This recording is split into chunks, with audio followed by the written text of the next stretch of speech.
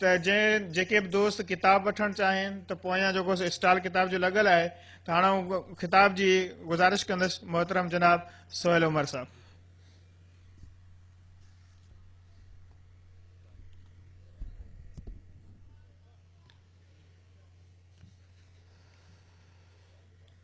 بسم اللہ الرحمن الرحیم.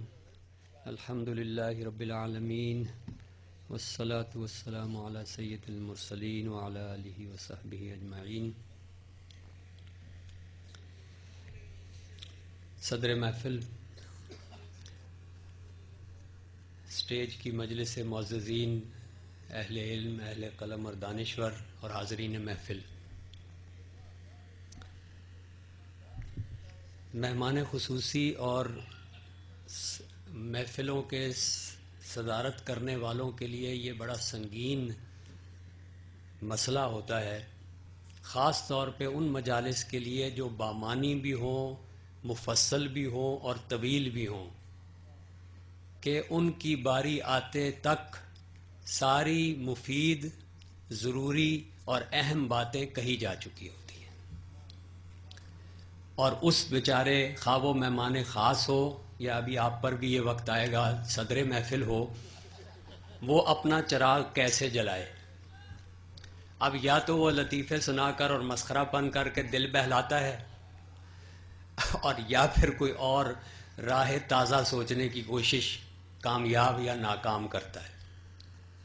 اور میرے ساتھ تو اس کے علاوہ ایک تیسرا سنگین مسئلہ بھی ہے کہ میں یہاں حاضرین میں غالباً سب سے علمی لحاظ سے جس محفل اور جس موضوع کے لیے ہم اکٹھے ہوئے ہیں اس میں سب سے بے وقت آدمی ہوں، زبان سے آشنائی میں سب سے پیچھے ہوں، اگرچہ میں 70% آپ کی گفتگو سمجھ لیتا ہوں اور تقریباً اتنی ہی پڑھ کے بھی اٹکل سے جان لیتا ہوں، لیکن مجھے سچی بات ہے کہ یہ سمجھ نہیں آیا تھا کہ مجھے یہ اعزاز کیوں دیا گیا ہے۔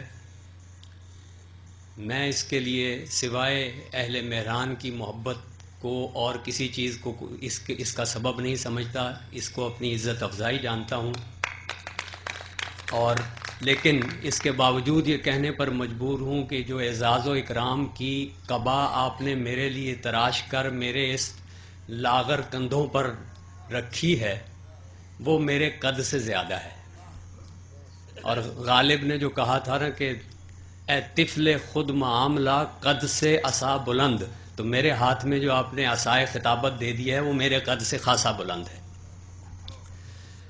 اب عرض یہ کرنا ہے کہ ہاں ایک اور بھی چیز ہے کہ مجلس جب اتنی لمبی ہو جائے تو اس کے بعد اب یہ بھی سوچنا پڑتا ہے کہ آپ کی تاب سماعت کتنی رہ گئی ہے اور مجھ میں قوت گویائی کتنی رہ گئی ہے۔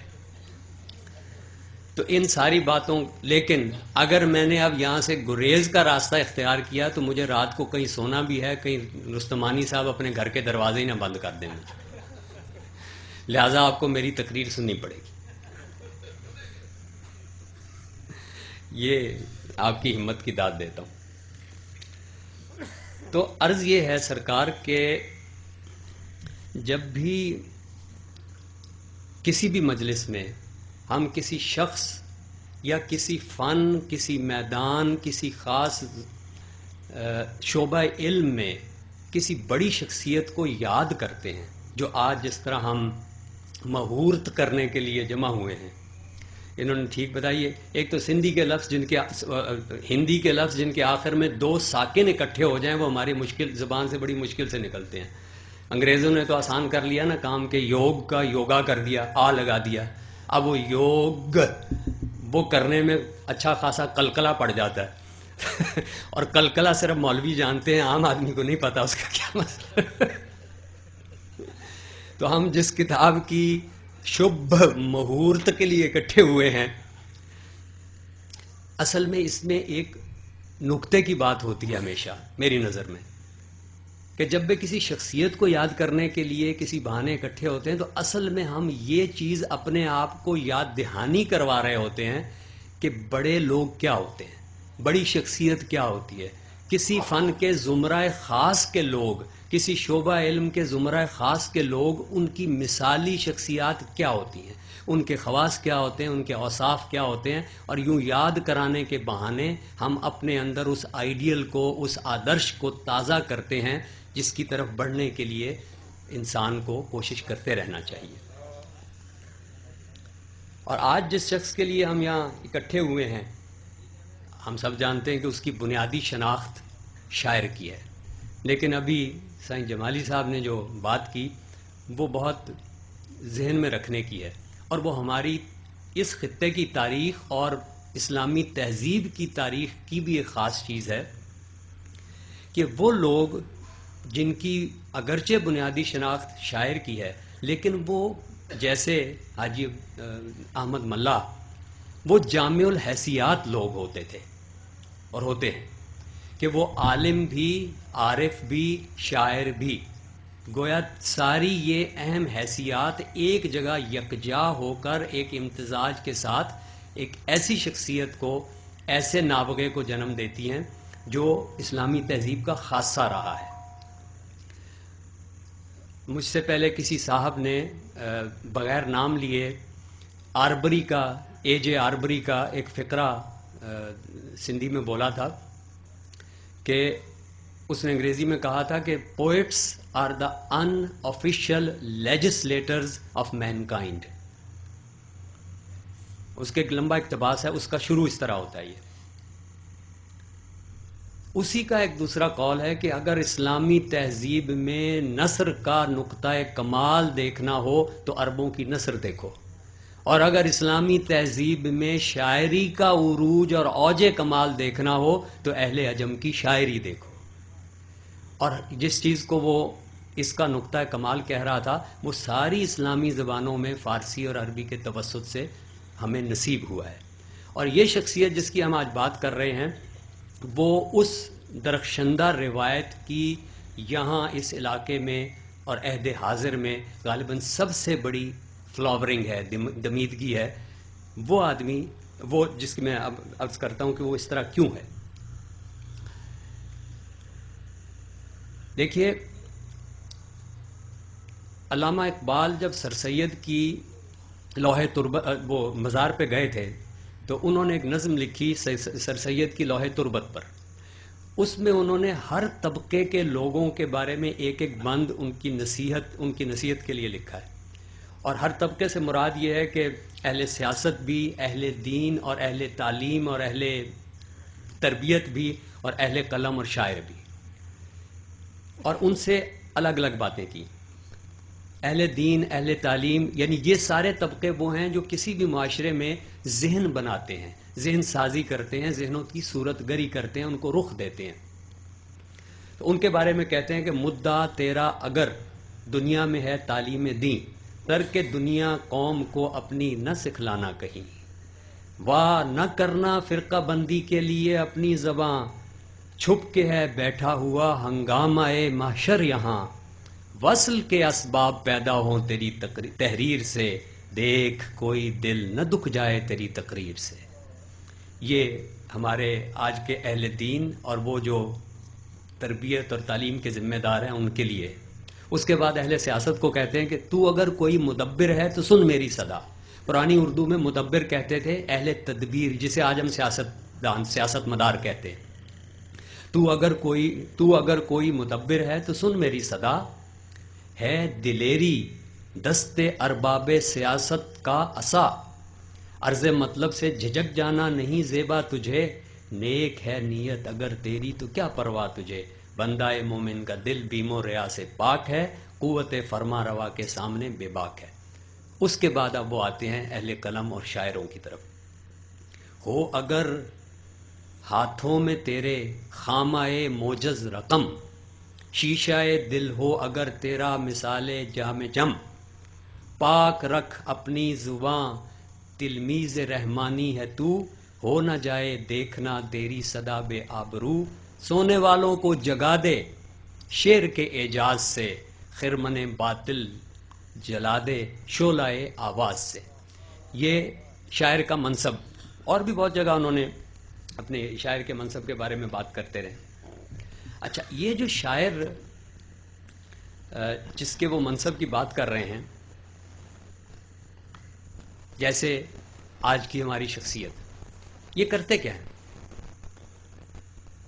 اگر آپ حاجی احمد ملا کو لیں اور سمیٹ کر ایک فقرے میں کہنے کی کوشش کریں کہ انہوں نے اپنے پورے کلام کے وسیلے سے کیا کرنے کی کوشش کی ہے، یعنی ان کا پورا پروجیکٹ کیا ہے، تو میں اس کو اس طرح سمیٹ کر کہنا چاہوں گا کہ حاجی احمد ملا کی شاعری نے اسلامی تہذیب کے اسلوب فکر و اظہار میں اسلام کا تصور کائنات، اسلام کا تصور خدا اور اسلام کا تصور انسان، اور ان تینوں کا باہمی ربط اپنی سندھی کی شاعری میں حسن بیان کے اعلیٰ ترین سطح پر آپ کے سامنے پیش کر دیا، اور یہ کرتے ہوئے وہ ہماری ایک طویل میراث فکر، ہماری شعری اور ادبی روایت کی درخشندہ روایت میں کھڑے ہوئے ہیں۔ وہ روایت جسے ہم نے بہت سے نام دیے ہیں، جسے ہم حکیمانہ شاعری بھی کہتے ہیں، دانش کی شاعری بھی کہتے ہیں، فلسفیانہ شاعری بھی کہتے ہیں، حتیٰ الہامی شاعری بھی کہتے ہیں، اور عارفانہ شاعری بھی کہتے ہیں۔ اور یہ میری نظر میں اس خطے میں اس کے سب سے بڑے نمائندے اور مظہر کے طور پر ابھرتے ہیں۔ اب دیکھیے، میں نے ایک لفظ بولا کہ یہ اس شاعری کے مختلف نام ہیں، یہ بڑی شاعری ہے۔ بڑی شاعری کیا ہوتی ہے؟ بڑی شاعری لازماً وہ ہوتی ہے جو انسان کو انسان کے بنیادی سوالوں سے روبرو کرتی ہے، اس سے آنکھیں چار کرنے پہ مجبور کرتی ہے. وہ سوال جو انسان کے سوال ہیں، جو ہندو مسلمان کے سوال نہیں ہیں، جو پاکستانی غیر پاکستانی کے سوال نہیں ہیں، جو انسان کے سوال ہیں، ہمیشہ سے اس کے ساتھ ہیں. وہ کیا ہوتے ہیں؟ میں کون ہوں؟ میں کہاں سے آیا ہوں؟ میں کہاں جا رہا ہوں؟ یہ کائنات کیا ہے؟ اس کائنات کے پیچھے کیا ہے؟ اس کائنات کے بعد کیا ہے؟ اس سے میرا تعلق کیا ہے؟ اس میں میرا رویہ کیا ہونا چاہیے؟ طرز عمل کیا ہونا چاہیے؟ اور کیا اس کے بعد کچھ ہے؟ اگر کچھ ہے تو اس کے پیش نظر میرا کیا طریقہ کار، کیا طرز زیست ہونا چاہیے؟ یہ بہت بنیادی سوال ہیں انسان کے، اور ہمیشہ انسان کے ساتھ رہے ہیں. اگر بڑی شاعری آپ کو اس کے روبرو نہیں کرتی تو وہ بڑی شاعری نہیں ہوتی. اچھا، جس چیز سے یہ تخلیقی عمل وارد واقع ہوتا ہے، اس کو انگریزی میں ہم کہتے ہیں پوئٹیکلی میڈیٹڈ تھاٹ. اور میں یہاں آپ کو ایک اپنا ایک واقعہ عرض کروں. میں ڈیسک پہ بیٹھا ہوا تھا ایک دن اپنے دفتر میں، کوئی یہی نومبر کے دن تھے، اور ان دنوں میں آپ جانتے ہی ہیں کہ بہت فون آتے ہیں، بہت صحافی آتے ہیں، بہت لوگ انٹرویو کرنے والے آتے ہیں. 9 نومبر آ رہا ہوتا ہے علامہ اقبال کے. تو مجھے ریڈیو تہران سے ایک فون آیا، کہنے لگے کہ آپ کا انٹرویو لینا ہے، اور سوال یہ ہے کہ آپ اقبال کو شاعر مشرق کیوں کہتے ہیں؟ میں آدھے گھنٹے کے بعد آپ کو فون کروں گا، آپ سوچ لیں. جب میں سوچنے بیٹھا، یہ آپ نے سنا ہوگا کہ بہت کثرت سے لفظ استعمال ہوتا ہے، شاعر مشرق، شاعر مشرق. کیا ہم صرف عقیدت کی وجہ سے، مبالغے کی وجہ سے وہ ان کو خراج تحسین پیش کرنے کے لیے کہتے ہیں، یا اس میں کوئی معنویت بھی ہے؟ میں سوچنے لگا تو مجھے ایک لطیفہ یاد آیا. شاہ جہان کو غالباً ایران کے شہنشاہ نے ایک سوال بھیجا کہ جناب آپ تو شہنشاہ ہند ہیں، نام اپنے شاہ جہان رکھا ہوا ہے. اب اس نے درباریوں سے کہا کہ یہ اس کا سوال ہے، کیا جواب دوں؟ تو انہوں نے تو غالباً کوئی جواب اس طرح کا دیا کہ جی نیومیریکلی ازرو علم اعداد شاہ ہند اور شاہ جہان اس کے اعداد برابر ہیں، اس لیے انہوں نے بہانہ ہیلا کر دیا. میرے لیے سوال تھا کہ میں اس کو کیا جواب دوں گا کہ میں شاعر مشرق ہم کیوں کہتے ہیں. میں نے غور کرنا شروع کیا تو مجھے خیال آیا کہ ایک تو ویسٹ کا تصور شعر ہے، اور ایک ہمارے مشرق کا تصور شعر ہے. جب میں مشرق کہہ رہا ہوں تو اس میں صرف اسلام نہیں ہے، ہندوؤں کا تصور شعر، یہودیوں کا تصور شعر، بدھ مت والوں کا تصور شعر، عیسوی روایت کا تصور شعر، یعنی مشرق کے سارے تصور شعر کے جو جتنے نظریات ہیں، تھیریز ہیں، ان سب میں، اور ہمارے ہاں ابن سینا سے لے کر اب تک سے مراد یہ کہ یہ عہد جدید سے پہلے، یہ ویسٹرن رینیسانس سے پہلے تک کے، علامہ حالی سے پہلے تک کے جو تصور شعر یا شعر کی ڈیفینیشنز ہیں، ان سب میں ایک بنیادی بات ہے جو اس شاعر مشرق کی ترکیب میں بولتی ہے. یعنی یہ دو لفظوں سے مرکب ہے نا، شاعر اور مشرق. تو مشرق کا تصور شعر اور شاعر کا لفظ. آپ غور کیجئے کہ شاعر کا لفظ کس سے نکلا ہے؟ شاعرہ. اور ساری اسلامی زبانوں میں اس عمل کے لیے، یہ تخلیقی عمل جو ہے، شعر گوئی کا عمل جو ہے، اس کے لیے لفظ استعمال ہوتا ہے شاعری. اور شاعری کا تعلق شاعرہ سے، اور شاعرہ کا مطلب ہے جاننا، ادراک کرنا، واقفیت رکھنا، یعنی شعور. یعنی شعر اور شعور کے درمیان کوئی ایک بنیادی تعلق ہے. یہ ہماری ساری ڈیفینیشنز کے اندر موجود ہے جو شعر کی ہیں. ان ساری تعریفوں کے مطابق شاعر وہ ہستی ہوتا ہے جو ایک بالا تر سطح شعور رکھتا ہے دوسرے لوگوں سے، اور اس بالا تر سطح شعور سے وہ کلام کرتا ہے اور پھر حسن بیان کے وسیلے. یہ ساری ہماری ڈیفینیشنز میں مشترک ہے.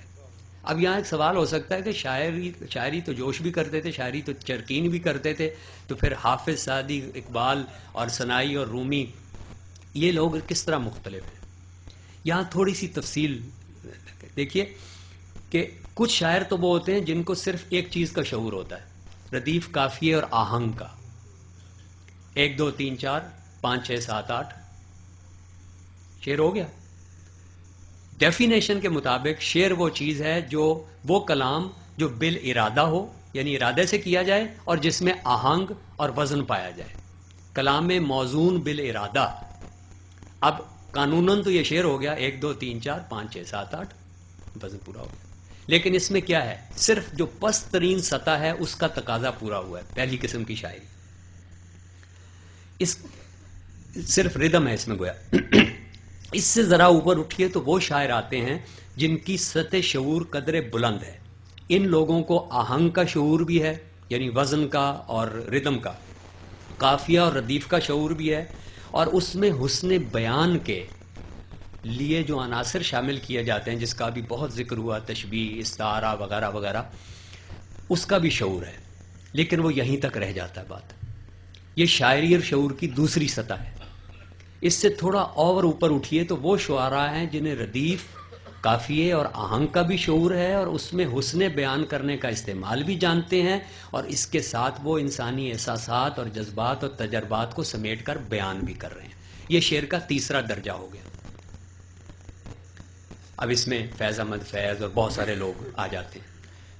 اب اس سے ذرا اور اوپر اٹھیے تو پھر وہ شاعر آتے ہیں جن کا ان سارے عناصر کے ساتھ، یعنی قافیہ، ردیف، حسن بیان کے اسالیب اور حسن اظہار کے جو صنائع بدائے ہوتے ہیں، سب کی رعایت اور بھرپور استعمال کے ساتھ اور تجربات انسانی کو سمو کر بیان کرنے کے ساتھ ایک سطح اوپر اٹھتی ہے کہ ان سارے عناصر کے ساتھ ساتھ اس میں فلسفہ، تذکیر، نصیحت اور دیگر اہم موضوعات جو انسان کے بڑے موضوعات ہیں وہ بھی شامل ہو جاتے ہیں.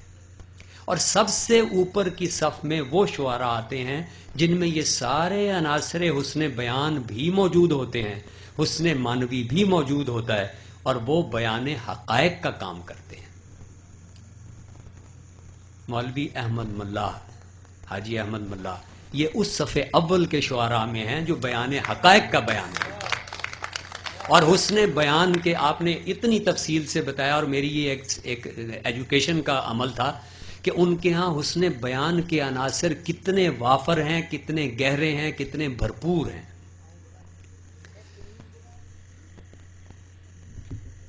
اور ساتھ ساتھ جیسے میں نے ابھی عرض کیا تھا کہ وہ اس بنیادی شرط کو بھی پورا کرتے ہیں کہ آپ کو ان بڑے سوالوں کے روبرو کرتے ہیں جس سے بڑی شاعری تشکیل پاتی ہے. اور یہ جو سطح جسے میں نے کہا کہ آخری سطح یا صف اول کے یا درجہ اول کے شعراء ہیں، یہ وہ جگہ ہے جہاں شاعری اور حکمت و دانش آ کر آمیخت ہو جاتی ہیں، مل جاتی ہیں، ایک دوسرے میں حل ہو جاتی ہیں. اور یہیں وہ درجہ پیدا ہوتا ہے جس کو علامہ اقبال نے کہا تھا کہ جبریل امی ہم داستانم، یا جو پرانے ہمارے فارسی کا ہے کہ شاعری جز 20 دست پیغمبری، یہ یہاں آ کے پیدا ہوتا ہے. اچھا، ایک چیز میں اس کے بعد اور عرض کرنا چاہتا ہوں آپ سے.